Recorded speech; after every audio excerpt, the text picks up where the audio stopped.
প্রশাসনের অন্দরে দীর্ঘদিন যাবৎ কান পাতলেই শোনা যাচ্ছিল একটাই খবর, রাজীব কুমারের রিটায়ারমেন্ট।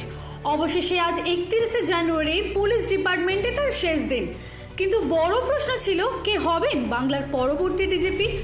গত 28শে জানুয়ারি রাজীব কুমারের জমকালো বিদায় সংবর্ধনা হয়ে গেলেও উত্তরসূরি কে হবেন তা নিয়ে বজায় ছিল টান টান রহস্য। অবশেষে গতকাল রাতে সেই রহস্যের জবনিকা পতন ঘটালো নবান্ন।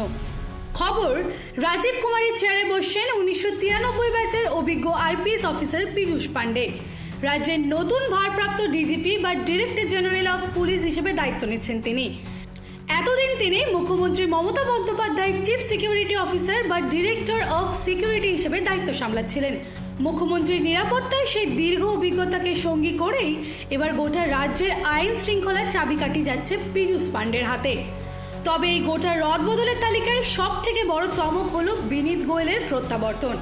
আরজিকর কাণ্ডের উত্তাল আবহে জনরোষের মুখে যাকে লালবাজারের কমিশনার পদ থেকে সরতে হয়েছিল, 1.5 বছরের ব্যবধানে তিনি ফিরলেন প্রশাসনের চালকের আসনে। এবার সরাসরি ভবানী ভবনের অত্যন্ত শক্তিশালী পদ এডিজি হিসেবে ফিরলেন বিনীত। সেই সঙ্গে তার হাতে দেওয়া হয়েছে অ্যান্টি করাপশন ব্যুরোর অতিরিক্ত দায়িত্ব। বিনীত গোয়েলের এই ফেরা নিয়ে ইতিমধ্যে রাজনৈতিক মহলে চর্চা শুরু হয়েছে। অন্যদিকে রদবদলের হাওয়া বইছে কলকাতাতেও।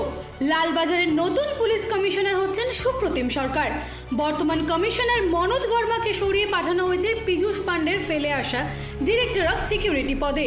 অন্যদিকে জাভেদ সামিমকে এডিজি থেকে সরিয়ে এসটিএফ এর এডিজি করা হয়েছে।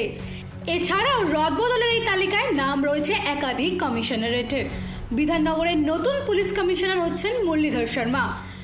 হাওড়ায় আসছেন আকাশ মাঘারিয়া। ব্যারাকপুরের নতুন কমিশনার পদে আসছেন প্রবীণ কুমার ত্রিপাঠী এবং চন্দননগরে দায়িত্ব পাচ্ছেন কোটেশ্বর রাও। শুধু শহর নয়, জেলা স্তরেও রদবদল হয়েছে।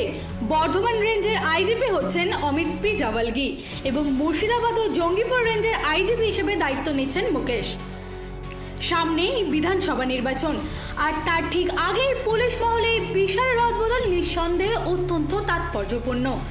ইউপিএসসির সুপারিশ করা প্যানেল থেকে এই সিদ্ধান্ত নিয়ে নবান্ন আবারও বুঝিয়ে দিল, অভিজ্ঞতার ওপরই শেষ পর্যন্ত আস্থা রাখছেন মুখ্যমন্ত্রী। এখন দেখার নতুন এই টিম বাংলার আইন শৃঙ্খলা রক্ষায় কতটা সফল হয়। দিশা দাসের রিপোর্ট, হেডলাইন্স কলকাতা।